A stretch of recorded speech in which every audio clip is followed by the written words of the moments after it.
ونستغفره ونؤمن به ونتوكل عليه ونعوذ بالله من شرور أنفسنا ومن سيئات أعمالنا من يهده الله فلا مضل له ومن يضلل فلا هادي له أشهد أن لا إله إلا الله وأشهد أن محمدا عبده ورسوله أما بعد فأعوذ بالله من الشيطان الرجيم بسم الله الرحمن الرحيم قال الله عز وجل في كتابه المبين وقضى ربك ألا تعبدوا إلا إياه وبالوالدين إحسانا صدق الله العظيم.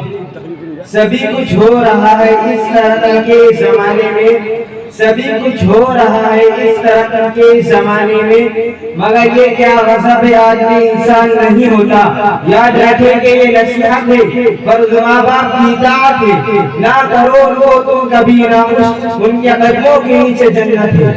برادران اسلام اور واجب التکریم بزرگوں، رب کائنات کا عظیم احسان و کرم ہوا ہے کہ مالک دو جہان نے ہمیں اس پرنور اور بابرکت اجلاس میں بیٹھنے کی توفیق دی. اللہ اس انضرام و قبولیت سے نوازے، آمین.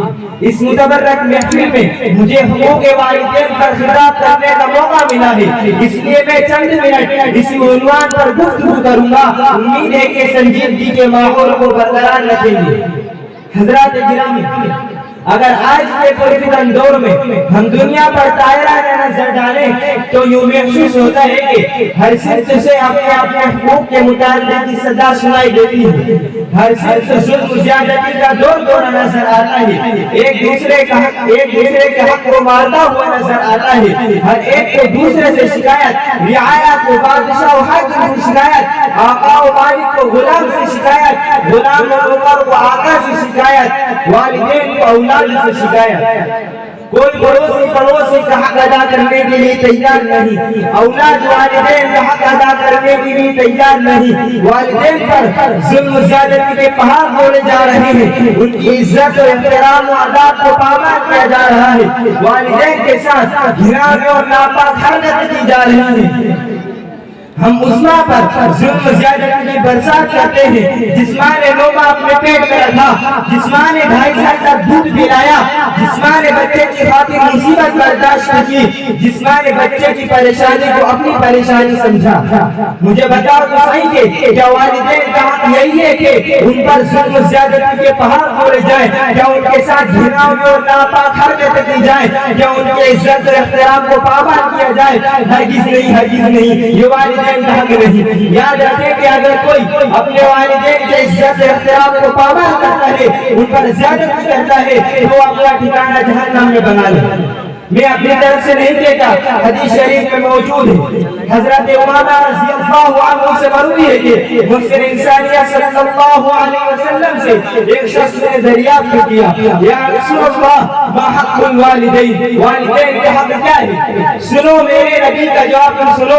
محبوب کبریا صلی اللہ علیہ وسلم نے ارشاد فرمایا، ہما جنت کا ونار کا، وہی ایک جنت ہے، وہی ایک جہنم. حدیث کو غور کریے، پتہ چلتا ہے کہ والدین کا حق کیا ہے. حدیث شریف کا مطلب یہ ہے کہ اگر تم اپنے والدین کی عزت و احترام کرو گے، ان کی فرما برداری کرو گے تو جنت کے حقدار بنو گے، اور اگر ان پر ظلم و زیادتی اور برا سلوک کرو گے تو اپنا ٹھکانہ جہنم میں بنا لو. برادران اسلام، اگر کوئی اولاد اپنے والدین کے ساتھ گھناؤنی اور ناپاک حرکت کرتا ہے، اللہ اس کو آخرت میں عذاب تو ضرور دیں گے، لیکن دنیا میں بھی سزا مل جاتی ہے. ثبوت کے طور پر میں آپ حضرات کے سامنے واقعہ بیان کرتا ہوں.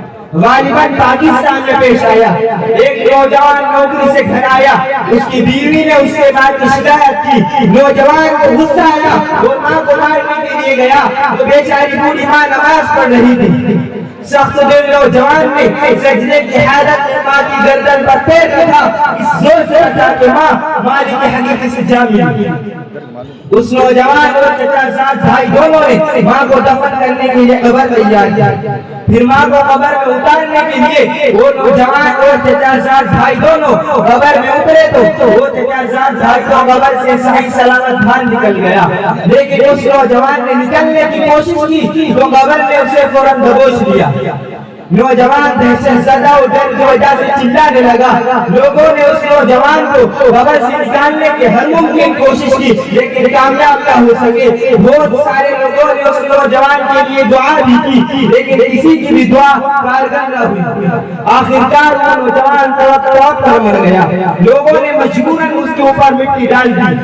جب اس نوجوان کی بیوی کو پتا چلا تو رو رو کر بیان کرنے لگی کہ دوشی اور خطاکار تو میں نے ہی ماں کے خلاف زہر اڑایا تھا. پھر سارا واقعہ بیان کیا کہ آدمی کے پاس سب کچھ ہے مگر ایک تنہا عادیت ہی نہیں. کہ آدمی کے پاس سب کچھ ہے مگر ایک تنہا عادیت ہی نہیں. عزیزان کرام، میں نے آپ حضرات کے سامنے خطبے میں سورہ بنی اسرائیل کی جو آیت تلاوت کی تھی اس میں یہی فرمایا گیا کہ رب کائنات انسانوں کو تاکید فرما رہا ہے کہ تم اس خالق السماوات والارض اور پالنہار کی بندگی فرما برداری کرو.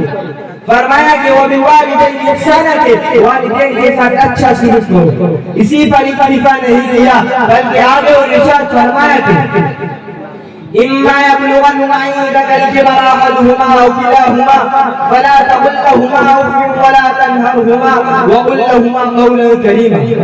ترجمہ: اگر تمہارے سامنے تمہارے والدین میں سے کوئی یا دونوں بڑھاپے کی عمر کو پہنچ جائیں تو ان کو اف مت کہنا اور نہ ان کو جھڑکو اور ان سے خوب عزت و احترام سے گفتگو کرنا اور ان کے آگے عاجزی کے بال بچھا دینا اور ان کے لیے دعا کرتے رہنا کہ ارحمہما کما ربیانی صغیرا. اے رب کائنات ان دونوں پر رحمت کی برسات فرما جیسا کہ ان دونوں نے مجھے چھوٹے پر نکالا. ایک مرتبہ محسن کائنات صلی اللہ علیہ وسلم نے ارشاد فرمایا کہ اس کی ناخواہ آلود ہو، اس کی ناخواہ آلود ہو. تمام صحابہ کرام تڑپ اٹھے اور کیا یا رسول اللہ کس کی ناخواہ آلود ہو؟ تو آپ نے جواب میں فرمایا من ادرک والدیہ اذا الکبر احدہما او کلاہما ثم لم يدخل الجنہ. اس شخص کی ناخواہ آلود ہو جس نے اپنے والدین میں سے کسی ایک کو یا دونوں کو بڑھاپے کے عالم میں پایا ہو پھر بھی ان کی خدمت کر کے اپنے آپ کو جنت کا حقدار مستحق نہ بنایا ہو. والدین کی خدمت کرنا فرض ہے.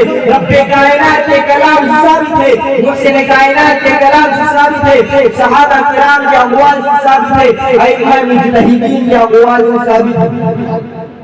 ایک حدیث شریف میں ہے کہ نبی کریم صلی اللہ علیہ وسلم نے ارشاد فرمایا کہ جو نیک صالح اولاد اپنے والدین کی جانب محبت بھری نظر سے ایک مرتبہ دیکھے تو اللہ تعالیٰ اس کو ایک مرتبہ حج کا ثواب دیں گے. صحابہ کرام رضوان اللہ علیہم اجمعین نے عرض کیا یا رسول اللہ اگر کوئی صالح اولاد ایک دن میں 100 مرتبہ دیکھے تو کیا اس کو 100 مقبول حج کا ثواب ملے گا؟ تو اس میں سے انسانیت صلی اللہ علیہ وسلم نے ارشاد فرمایا نعم اللہ اکبر واطیب.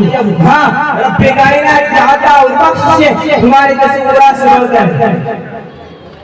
عزیزان فلت حدیث شریف پر غور کریے. صرف محبت بھری نظر سے دیکھنے کا اتنا ثواب ہے جو والدین کو ہم وقت خوش رکھنے اور اس کی خدمت و فرما برداری میں لگے رہتے ہیں. ان کا درجہ رب کائنات کے پاس کتنا بلند و عرفہ ہوگا. اور ایک بات میں آپ کے گوش گزار کر دینا مناسب سمجھتا ہوں کہ ماں کا حق باپ کے حق کے مقابلے میں زیادہ کیوں نہ ہو. رب کائنات نے جو مقام ماں کو عطا کیا وہ باپ کو عطا نہیں کیا. ماں بچوں کے لیے تکالیف و مصائب برداشت کرتی ہے. ماں بچوں کے لیے سردی کو برداشت کرتی ہے. ماں بچوں کے لیے اپنی امید کو قربان کرتی ہے. ماں بچوں کے لیے اپنا سب کچھ قربان کر دیتی ہے جو باپ نہیں کر سکتا. اس لیے نبی اکرم صلی اللہ علیہ وسلم نے ماں کو باپ پر فوقیت دی. برادران عزیز، والدین کی نافرمانی اور ان کے ساتھ گھناؤنی حرکت کرنے کے نتیجے میں اللہ رب العزت دنیا میں دکھا دیتے ہیں جیسا کہ میں نے واقعوں میں واقعہ بھی بتایا تھا. لیکن ایک صحابی ہے، بہت سارے انسان ہیں جس کا نام علقمہ ہے. نماز کی پابندی کرتے ہیں، نفلوں کو کثرت سے پڑھتے ہیں، زکات و صدقہ ادا کرتے ہیں، اعمال صالحہ کے پابند ہیں، لیکن انہوں نے اپنی بیوی کو ماں پر ترجیح دی جس کا نتیجہ یہ ہوا کہ انتقال کے وقت زبان پر کلمہ طیبہ جاری نہیں ہوتا اور روح گلے میں اٹکی ہوئی ہے. تمام لوگ دعا کر رہے ہیں، قرآن کی تلاوت کی جا رہی ہے، لیکن روح جسم سے نکلنے کا نام ہی نہیں لے رہی ہے.